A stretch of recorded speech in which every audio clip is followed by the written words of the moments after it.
Hello, hello, and welcome to the Introvert Social Hour bonus episodes. So I'm really excited to talk about these recaps with y'all. We're gonna do a few recaps. So as y'all know, this is the TV episode recap. I got a movies recap. I got a book recap. I even got a music recap. They're gonna be coming out soon. So let's talk about it. In regards to the recap, what I'm doing is all of my TV shows, so things that I experienced. You'll probably have some shows on your recap list, and feel free to share them out. I would love to get your opinions on things that you think I should check out in the future, because I know there's some shows out there that I haven't dipped into. For example, like Welcome to Derry and things like that. Kind of scary boots, but you know what? If you think I should watch it, I'll watch it if enough people tell me to. I have my notes here. Basically, we're going to be talking about the new shows I watched. There's a lot of new shows out there. Once again, if you have any recs, drop them here. But I'm going to be talking about the shows that I watched and, my thoughts on those. I'm going to be talking about my top three specifically. Then I'm going to talk about the shows that I'm currently watching or excited for.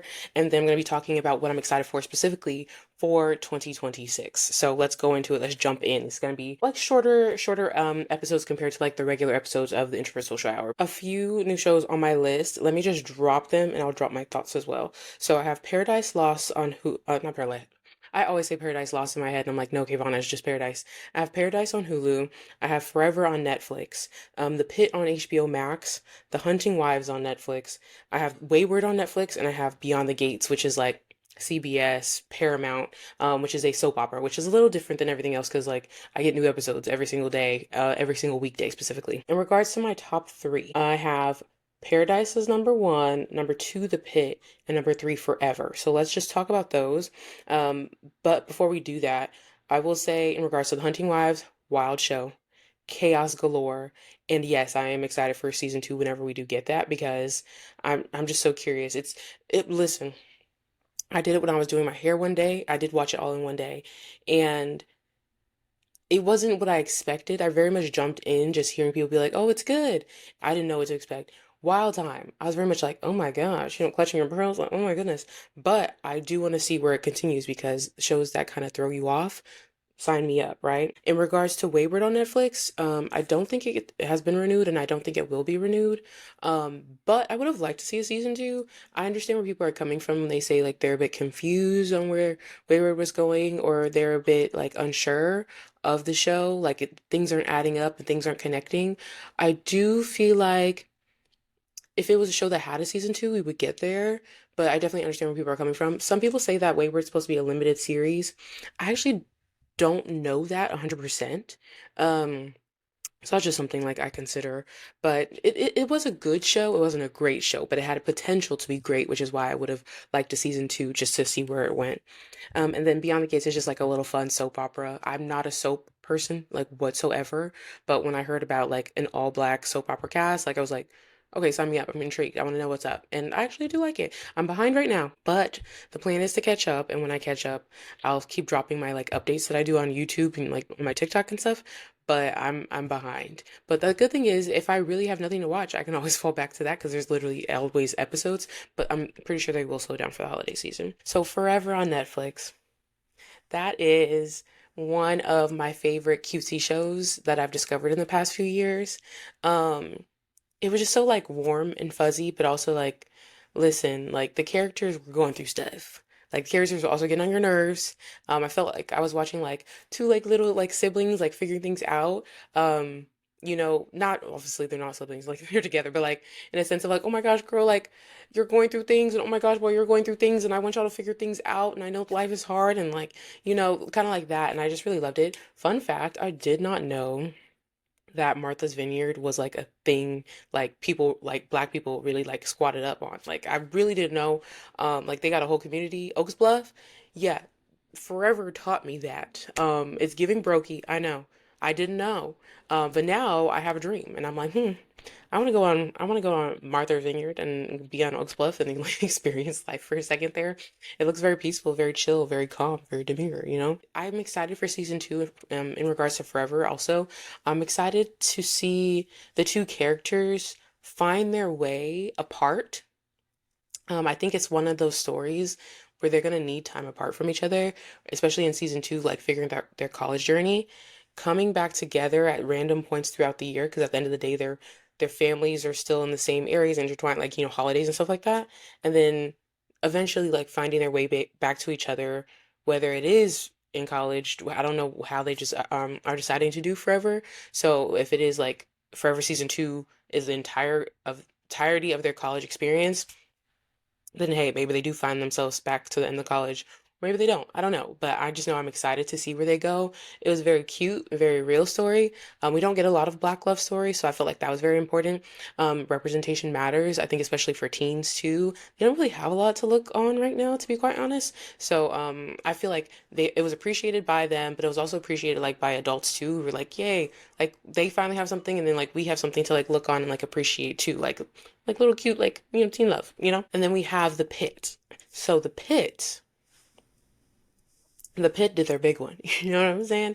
The Pitt on HBO Max. Basically, if you don't know The Pitt, I'll break it down. I realize I didn't really break down Forever too much. Just go watch Forever. I don't need to go watch Forever if you haven't watched Forever. But for The Pitt, what really excited me about The Pitt was the fact that it was a show that was just a shift. The whole entire first season was just one shift in the ER. And let me tell you, it felt like I was there. I felt like I was about to get somebody on a gurney. Okay. When I say I was always stressed, but like I was like, give me more. I was like, and it's the way like this, the camera work, like the camera is following around. It's the shots that they're deciding to, it's the directing, like all of that was so cool and so important. In regards to like medical dramas and stuff, I felt like it was the most realistic, which is really cool too. Some of them, for example, like Grey's Anatomy, of course, they kind of add a little um dramatic effect to it. Of course it's TV. They acknowledge that it's TV, so some things don't feel as realistic. But for The Pitt, like we're really up in there. And so I respected that a lot too. So I think it was like only I'm trying to, it was a 12-hour shift, right? Um, I can't even think. It was like 10 episodes, but 12-hour shift. It was a short amount of episodes, but that's usually what we get now these days anyway. But I remember it being a longer, I was like, so we have this many hours of shifts, but the episodes are longer than that. So maybe I have my numbers off. Yeah, but yeah, basically if you haven't watched The Pitt, go watch The Pitt. That's why I put it in my number two spot because it really kept like the audience on their toes.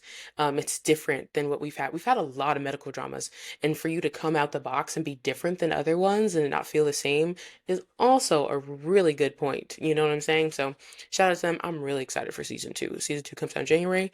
I will be there. And this time I have to wait weekly. I waited to watch The Pitt until it fully dropped. I am gonna go in season two because I want to really watch the first ep. So I think that will be even more of a stressful, or maybe it was more stressful because I binge watched it. Who knows? But I'm ready. Number one, last but not least, is Paradise. Now, Paradise on Hulu. Mm. If you were with me when I did my like recaps as the episodes were dropping out, because that was also a weekly drop, then we're here, right? I don't want to spoil too much when it comes to these things, but I kind of already like spoiled, like for example, Forever, like what the ending was for the two characters. But I really don't want to spoil Paradise if you've never watched it. But I will, because I feel like that's like a big thing. What I will say is this: when it comes to Paradise, what really threw me off was the show I thought I was signing myself up for was not the show that I watched, and that's in the best way possible, right? So when I'm watching a show and I think I know what's happening, I know what's going on, and then all of a sudden I'm flipped and I'm like, wait, huh? Wait, now I have more questions. Now I'm like thrown off. I thought I knew where we were going. It zigzagged us across the board. And I think that's what was super important. Zigzagged us across the board, but also more importantly, made some really important messaging about society, hierarchy, how money plays a part in your access to things in government, etc., etc., etc. So I say to you, go check it out. Sterling K. Brown did a fantabulous job in his main role. You got James Marsden, who plays the president, also did a great job. We have some other really amazing, people in the cast. Some people I won't mention. It's a really intense like storyline in regards to There's violence, you know what I'm saying? Some people get lost without saying too much. And that threw me off too. There is a really important character who they were the writers and even the directors, even the cast was able to have the audience connect with so much, and that felt really hard when that character was gone. So just prepare yourselves because I cried a lot. I cried more than I thought I would. I think I at least cried for two, not for 2 episodes the whole time, but 2 episodes for sure made me cry. And I'm not a big crier, so that says a lot. I'm thinking about it now, I'm getting flashbacks. I'm like, it was hard to watch. There were some things that were really hard to watch. So, and I know you're like, that's so convincing about it. No, but actually, go watch Paradise. You won't regret it. So, those are my tops in regards to TV shows. So, let me know what are your top TV shows for 2025. I would love some Rex. What did I not dip into? New series this year. Of course, I'm still watching series that I was watching before, if it's like a season two or something like that. And I'm actually going to talk about what I'm currently watching. And then there's certain things that I'm going to be looking out for next year, which I'm also going to talk about. So actually, let's hop into that. So my current watches right now. So of course, Beyond the Gates is still a continuous thing. I need to catch up on Ghosts, by the way. Ghosts on CBS. I need to catch up. That's my show though. It's not because I don't love them. It's just because it's been rough catching up on TV.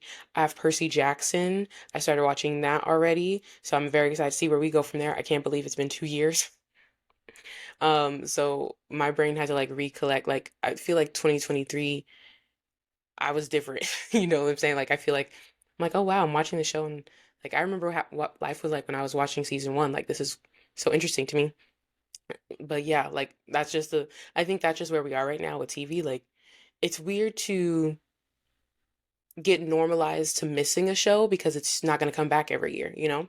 And then right now I'm watching Stranger Things, of course. We're all waiting for volume two and then the big finale. So we're going to be looking out for that. Listen, Vecna got to go down. I've already talked about my theories of that in regards to like what will and stuff like that for the rest of the season and like the series finale. I talked about that on like TikTok and my YouTube short, so check that out. That's what I'm watching right now. Nothing too intense. Right now is the time where things kind of quiet down, so we'll see where we go from there. What I'm excited for. Let's talk about it. So, one, Bridgerton season 4. Bridgerton really takes its time. It really takes its time. Speaking of, like every 2 years or so. So, I'm really excited for Bridgerton season 4. My favorite season is season 2 with Canthony. And I theory that season 4 might be my new, not favorite, but my second favorite. I don't think anybody can top Canthony for me, but I think they'll be my second favorite. Was it Pollen? Wasn't a big Pollen fan. I wasn't convinced.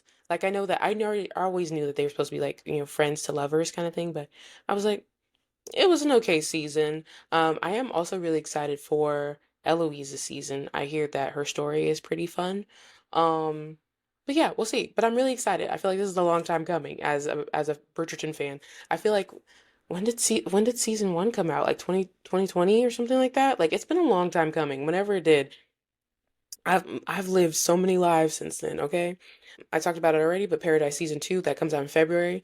I'm very excited for that. The trailer's already out, so go check it out. With the trailer, I have so many questions, and I talked about that as well. Check out my TikTok and my YouTube shorts. Game of Thrones, House of Dragon, or House of Dragon, Game of Thrones, however they say it, but House of Dragon, period. And that's what it is. Season 3, we don't know the official drop yet, but we do know it's dropping sometime mid 2026. So it won't be dropping like later in the year. So I'm thinking maybe they'll announce something soon because I theory it'll drop maybe in like January. I theory it'll drop in like June or something like that because I believe that's when season 2 happened, like May or June-ish area like that. Euphoria season 3, I know. When we talk about waiting for a show, okay. But I do want to finish it out. I always loved Euphoria Sundays because everybody would go on Twitter and be like, "Did you see what Rue did? Did you see what you can you believe?" And so I remember season 2 was just like such a fun time to be on Twitter. And so I want to finish it out. I love Zendaya down as a Bay Area girly. Love Zendaya down, so I do want to finish that too because she does wonderful performances in Euphoria. I mean, she's gotten 2 Emmys, one per season, and I really do think she'll probably get another, depending on what the storyline looks like and the writing and et cetera, et cetera, et cetera. But I know her being a part of the project, she's not gonna let it like go in a direction that she doesn't agree with. You know what I'm saying? And then I talked about the Pit season 2. Very excited about that. And then here's the question mark. So let me know. I do not watch The Boys, but I am a Winchester Boys fan. You know what I'm saying? I'm a Supernatural fan. And so I know that Jared is going to be in season 5 of The Boys. Can I just hop in season 5? Just to see, because I want to see them together again. You already know they're going to have some kind of supernatural references. Anytime they go somewhere and do something, they always do a supernatural reference. That's going to be a fun time. If you watch The Boys, let me know. Or should you be like, hey, Kayvon, just do like a few recaps or something? Is it worth it? I'm assuming so because they've gotten to 5 seasons, but I'm thinking about it. Apparently, The Boys drops in April. So let me know. Catch me up, or how should I catch up? Because I think I want to be present for the reuniting of the brothers. You know what I'm saying? But those are my takes. Once again, please let me know what were your favorite TV shows of 2025. What are some shows that you're excited for 2026? What are some shows you're currently watching? Any theories on Stranger Things? What about some theories on Percy Jackson? I mean, if you read the books, you kind of know the direction they're going, but they do make changes, and people have already been talking about the few changes they've made so far. So I didn't read the books. I just enjoy the show for funsies. So let me know. But thanks for being here. Make sure you're catching up and watching all of the other 2025 recaps, whether it's movies, music, or books. Da da da da da. Make sure you get some sunshine, get some air, and have an amazing week. And I will see you next week. Or actually, I'll see you on the next episode of the Introverso Shower. Bye.